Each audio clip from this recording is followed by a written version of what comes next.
दूसरे नंबर पे आती हैं ओलिगोसैकेराइड्स। ओलिगो का लफ्जी मतलब होता है चंद।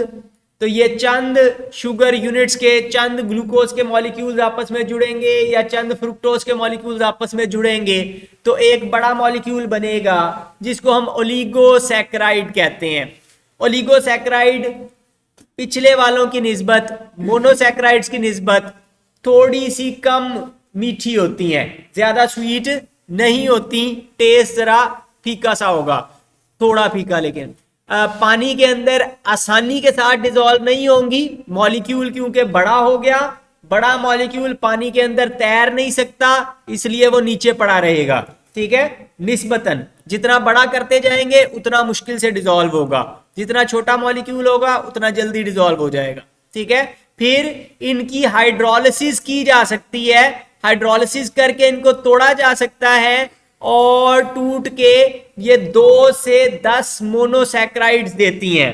ठीक है, 2 से 10 मोनोसैकेराइड्स, यानी कि ये 2 से लेकर 10 तक यूनिट से मिलकर बनी हुई है, छोटे ग्लूकोज वगैरह के मॉलिक्यूल से मिलकर बनी हुई है। जो 2 मोनोसैकेराइड से मिलकर बनी हो उसको डाइसैकेराइड कहते हैं। जो 3 मोनोसैकेराइड से मिलकर बनी हो वो ट्राइसैकेराइड्स कहलाती हैं। इसी तरह सो ऑन। ठीक है, और जब 2 शुगर्स आपस में जुड़ती हैं तो उनके दरमियान एक खास किस्म का कोवेलेंट बॉन्ड बनता है जिसको ग्लाइकोसिडिक बॉन्ड कहते हैं। ठीक है, ग्लाइकोसाइड का मतलब होता है वो एक टुकड़ा, एक शुगर का टुकड़ा। ग्लाइकोसिडिक बॉन्ड जो शुगर के टुकड़ों के दरमियान बॉन्ड पाया जाए वो ग्लाइकोसिडिक बॉन्ड कहलाता है। मिसाल के तौर पर माल्टोज है, आपने नाम सुना हुआ है। माल्ट होता है जब आपने आटे के ऊपर खमीर डाल दी, मतलब आटे को पानी में सत्तू बना लिया और उसमें खमीर डाल दी। अब वो खमीर क्या करेगी, वो स्टार्च को तोड़ेगी, डाइजेस्ट करेगी। ठीक है, और जब वो डाइजेस्ट होगा तो फिर वो लंबी स्टार्च की चेन, यहाँ पे जो आपको दिखाई हुई है ये स्टार्च में शुगर, ये जो 6 कॉर्नर वाला रिंग बना हुआ है इसका मतलब है एक शुगर, दूसरी शुगर, काफी सारी शुगर्स हैं।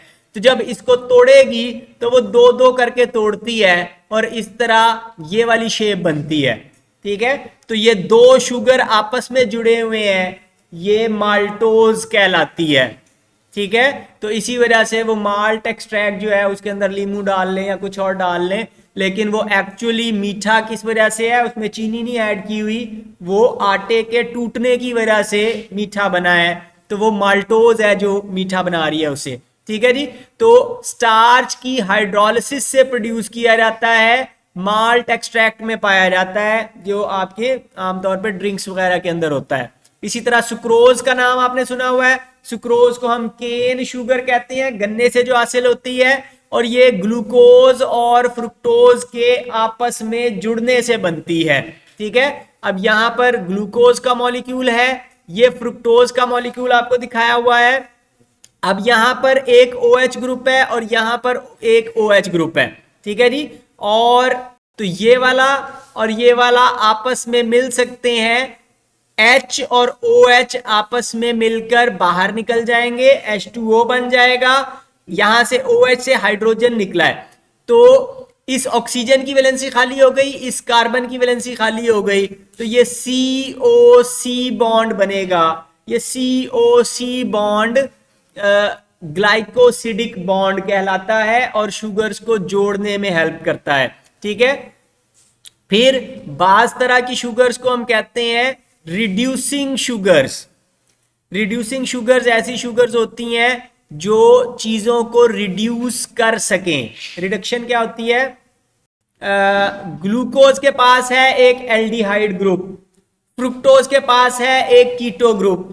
ठीक है, अगर एल्डिहाइड ग्रुप और कीटो ग्रुप आपस में बॉन्ड बना लेंगे, ग्लाइकोसिडिक बॉन्ड बना लेंगे, तो ये फ्री नहीं रहेंगे, इस्तेमाल हो गए, बॉन्ड बनाने में लग गए हैं। ठीक है, तो ऐसी शुगर जिसमें फ्री एल्डिहाइड या फ्री कीटोन ग्रुप मौजूद ना हो वो नॉन रिड्यूसिंग कहलाती है, यानी कि वो चीजों को रिड्यूस नहीं कर सकती जिसमें एल्डिहाइड या कीटोन ना हो।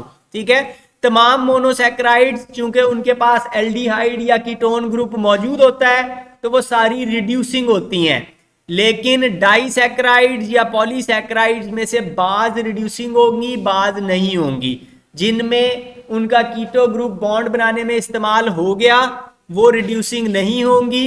जिनका कीटो ग्रुप बॉन्ड ना बना रहा हुआ, कहीं और मतलब फ्रीली अवेलेबल है, तो वो रिड्यूसिंग शुगर्स कहलाती हैं। अच्छा जी, यहां पर अब आप देख सकते हैं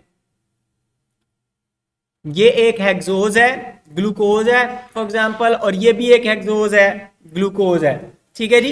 अब इसमें क्या हो रहा है, ये कार्बन नंबर 1 है और उसके ऊपर एक OH मौजूद है। इसी तरह ये कार्बन नंबर 4 है, इसके ऊपर भी OH मौजूद है।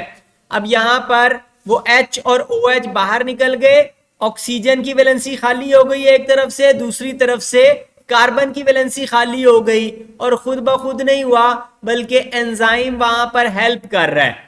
ठीक है, यानी कि वो डाइसैकेराइड बनाने में एंजाइम हेल्प कर रहा है, उसने पानी बाहर निकाल दिया और फिर बॉन्ड आपस में जुड़ गए। उसके मुकाबले में ऑपोजिट रिएक्शन के दौरान जब हाइड्रोलिसिस होगी तो पानी आयंस में टूटा और जाकर हाइड्रोजन ऑक्सीजन के साथ जुड़ गया और OH कार्बन के साथ जुड़ गया, तो ये हाइड्रोलिसिस हो गई। और वहां पर भी एंजाइम ने हेल्प करनी है तो हाइड्रोलिसिस होनी है, वरना नहीं होनी है। तो ग्लूकोज और ग्लूकोज आपस में जुड़े तो उसने माल्टोज बनाई, और माल्टोज अगर टूटेगी, मसलन आपने वो माल्ट एक्सट्रैक्ट जब पिया, वो आपकी इंटेस्टाइन में गया, तो वहां पे एंजाइम है जिसने हाइड्रोलिसिस करके उसको तोड़ना है बाद में। जब दो मोनोसैकेराइड्स आपस में जुड़ती हैं तो इस रिएक्शन को हम कंडेंसेशन रिएक्शन कहते हैं। जब दो मोनोसैकेराइड्स आपस में जुड़ती हैं तो कंडेंसेशन रिएक्शन कहलाता है। को, कॉम या कॉन जहां पे आए उसका मतलब है दो चीजों का मिलना। को, कॉम या कॉन जहां पे आता है उसका लफ्जी मतलब होता है चीजों का आपस में मिलना। तो कंडेंसेशन रिएक्शन का मतलब है कि दो मॉलिक्यूल आपस में मिलकर एक बड़ा मॉलिक्यूल बना रहे हैं।